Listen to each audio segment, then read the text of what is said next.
Who am I to be doing this enterprise with you? Why am I doing it? What's my goal? Well, I'm the founder of the Berkman Center for Internet and Society at Harvard. Soon to be the Berkman Klein Center, but that's another story. The Berkman Center goes back to a basic vision of cyberspace as tripartite in its power structure.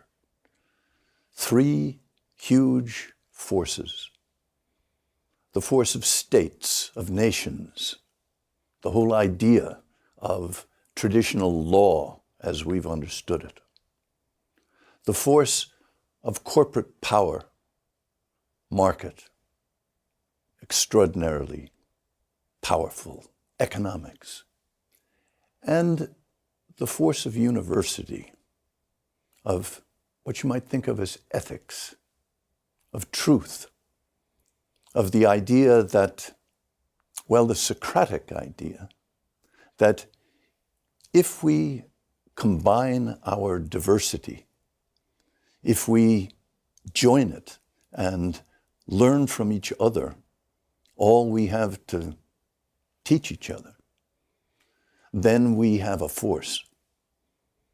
And you can see that it's been a force down through the ages.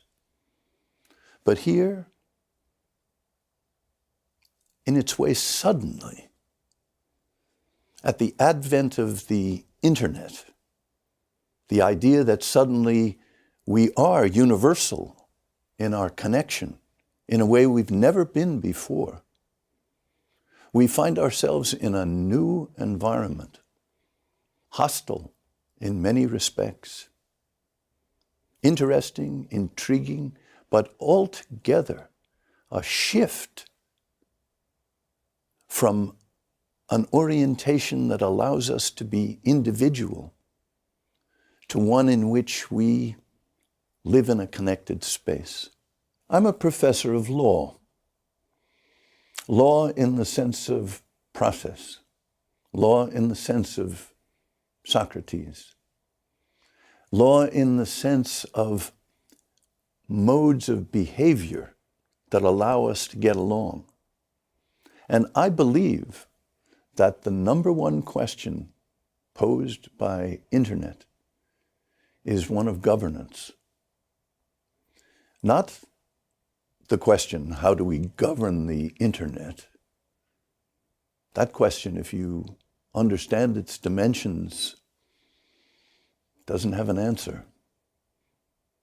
But the question rather is, how do we recognize that we, as individuals and as institutions, as universities, as states, as corporations, recognize that we are in a new environment, and in a new environment are challenged to learn how to live and thrive in it.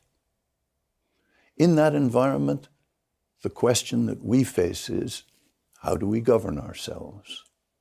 And the approach that I would like to follow with you draws its inspiration from the American jury and from poker, two of my favorite subjects, but both with the element in common that people sit around a table and they play as equal players in the rhetorical game that goes back and forth to come to decision.